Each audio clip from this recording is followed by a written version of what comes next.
आज आपण लिंबूपासून 2 उन्हाळी पदार्थ करणार आहोत. उन्हाळ्यामध्ये उष्णतेचा त्रास कमी व्हावा यासाठी प्रत्येकाच्या घरी लिंबू सरबत बनतंच. पण उन्हाळ्यामध्ये लिंबू खूप महाग असतात. तेव्हा आता स्वस्त मिळणारे लिंबू घरी आणून त्यापासून असं लिंबू सिरप बनवून ठेवलं तर उन्हाळ्यामध्ये आपल्याला थंडावाही मिळेल आणि पैसेही जास्त खर्च करावे लागणार नाहीत. लिंबू सिरप बनवण्यासाठी मी ते लिंबू स्वच्छ धुवून ते कोरडे करून घेतले आहेत. लिंबू कापण्यापूर्वी चॉपिंग बोर्डवर लिंबू ठेवून हाताने ते थोडेसे असे दाबून घ्यायचे. त्यामुळे लिंबू मऊ होतात आणि त्याचा रस चांगला निघतो. सगळे लिंबू कापून घेतले आणि मग त्याचा रस काढून घेतला. आता हा लिंबू रस मी गाळून घेणार आहे. मी एका वाटीमध्ये हा गाळून घेते कारण आपल्याला हा लिंबू रस मोजून घ्यायचा आहे. लिंबू रस वाटीमध्ये घेतला आहे पण ती वाटी पूर्ण भरली नाही, थोडासा कमी आहे. आता लिंबू रसच्या दुप्पट आपल्याला साखर घ्यायची. आता लिंबू रस पूर्ण वाटी भरलेला नाही, थोडासा कमी आहे. त्यामुळे साखरही 2 वाटी घेताना ती थोडीशी कमी घेतली आहे, म्हणजे पूर्ण वाटी भरून घेतली नाही. आता याबरोबरच 1 वाटी लिंबू रससाठी 1 वाटी पाणी घ्यायचे. आता कढईमध्ये साखर आणि पाणी एकत्र करून घेतलं. आता सुरुवातीला साखर विरघळेपर्यंत गॅस फुल्ल ठेवायचा आहे. पहिल्या 2 ते 3 मिनिटांमध्ये साखर विरघळते आणि साखर विरघळली, पाण्याला उकळी आली की गॅस कमी करायचा. आता हे मिश्रण सतत हलवत राहायचे. हे मिश्रण छान घट्ट होईपर्यंत आपल्याला शिजवून घ्यायचे. म्हणजे काय तर आपल्याला याचा पाक बनवायचा आहे. जसं लाडू बनवताना आपण 1 तारी किंवा 2 तारी पाक बनवतो, पण हे सिरप बनवताना तसं काही गरजेचं नाही. फक्त आपलं हे मिश्रण घट्ट करून घ्यायचं आहे. म्हणजे 1 तारी पाक बनला किंवा 2 तारी पाक बनला तरी काही हरकत नाही. 5 ते 6 मिनिटांमध्ये हे मिश्रण घट्ट व्हायला सुरुवात होतं. आता हे मिश्रण पहिल्यापेक्षा छान घट्ट झालं आहे आणि पाकाला छान तारही आले. हे मिश्रण तयार झालं आहे हे समजण्यासाठीची अजून एक खूण म्हणजे कढईच्या कडेने साखरेचा थर जमावायला सुरुवात होतो. कढईच्या कडेने साखर जमावायला लागली की समजायचं आपला पाक तयार झाला आहे. आता गॅस बंद करायचा आणि पाक थंड होण्यासाठी ठेवून द्यायचा. आता पाक पूर्णपणे थंड झाला आहे आणि तो पहिल्यापेक्षा घट्टही झाला आहे. आता या थंड झालेल्या पाकामध्ये लिंबू रस मिसळायचा आणि हे मिश्रण छान एकजीव करून घ्यायचं. पाक थंड झाल्यानंतर खूप घट्ट झाला तरी पण आपण लिंबू रस मिसळून हलवल्यानंतर ते छान एकजीव होतं. जर तुम्ही पाक बनवण्यासाठी पातळ तळाची कढई किंवा पॅन घेतला असेल तर ते लवकर थंड होतं आणि त्यामुळं पाक जास्त घट्ट होत नाही. पण त्याउलट पाक बनवण्यासाठी जर जाड तळाची कढई घेतली असेल तर कढई लवकर थंड होत नाही, त्यामुळे पाक जास्त वेळ गरम राहतो आणि मग तो जास्त घट्ट होतो. आता सगळ्यात शेवटी यामध्ये 1 चमचा मीठ घातलं. आवडत असल्यास इथे वेलची पावडरही मिसळू शकतो. मस्त आंबट गोड असं हे लिंबू सिरप तयार झालं आहे. हे तयार लिंबू सिरप काचेच्या बरणीमध्ये भरून ठेवायचं. ही बरणी एकदम स्वच्छ धुतलेली आणि एकदम कोरडी हवी. हे लिंबू सिरप फ्रीजमध्ये 6 महिने अगदी आरामात टिकतं. फक्त त्याला पाण्याचा हात लागणार नाही किंवा जेव्हा आपण सरबत बनवतो तेव्हा त्याच्यामध्ये ओला चमचा जाणार नाही याची काळजी घ्यायची. आता या लिंबू सिरपपासून सरबत बनवू. 1 ग्लास लिंबू सरबत बनवण्यासाठी मी ते एक छोटी पळी लिंबू सिरप घेतलं आहे. म्हणजे अंदाजे 4 चमचे सिरप घेतलं आहे आणि त्यामध्ये थंड पाणी मिसळलं आणि आवडत असेल तर 1 चमचा भिजवलेला सब्जा घालायचा की आपलं झटपट लिंबू सरबत तयार. आपल्या घरी पाहुणे आले किंवा आपण उन्हातून बाहेरून आलो आणि आपल्याला सरबत बनवायचं असेल तर प्रत्येक वेळी लिंबू पिळा किंवा साखर विरघळेपर्यंत हलवत बसा. हे सगळं करण्याची गरज नाही.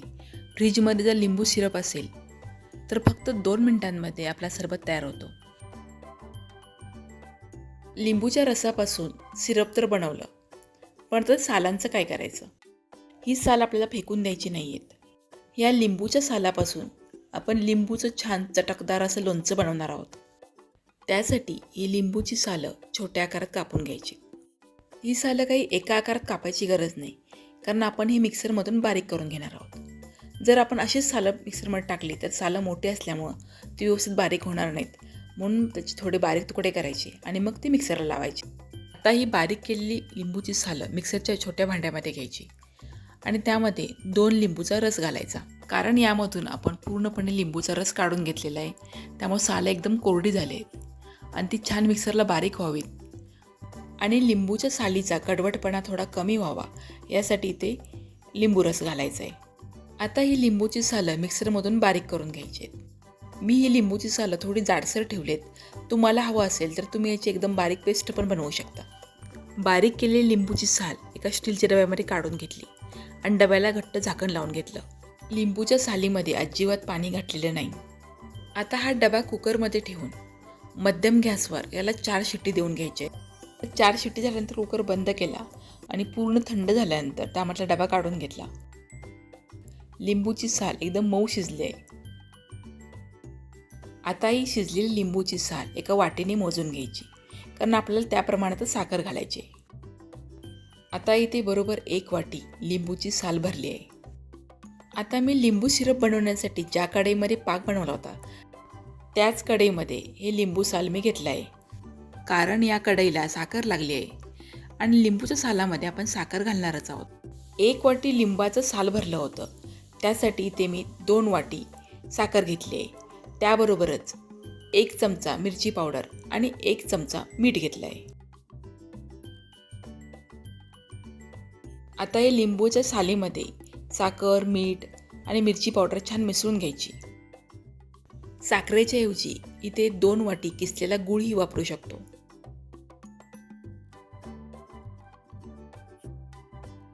आता हे मिश्रण छान एकजीव करून घ्यायचं आणि यावर झाकण ठेवून 10 मिनिटांसाठी असंच ठेवून द्यायचे. त्यामुळे मिश्रणाला छान पाणी सुटेल आणि ते व्यवस्थित एकजीव होईल आणि शिजवताना जास्त वेळ लागणार नाही.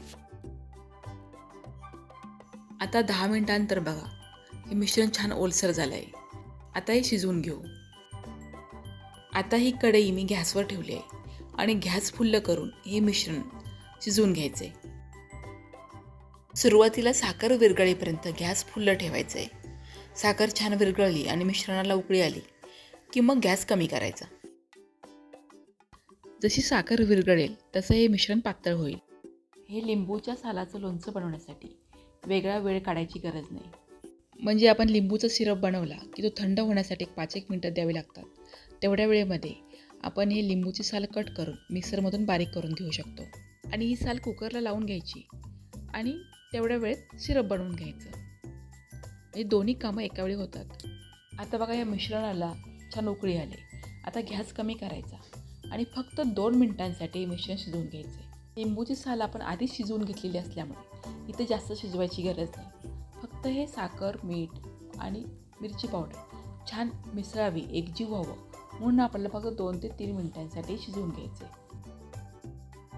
आता हे लिंबूचं लोणचं तयार झालं आहे.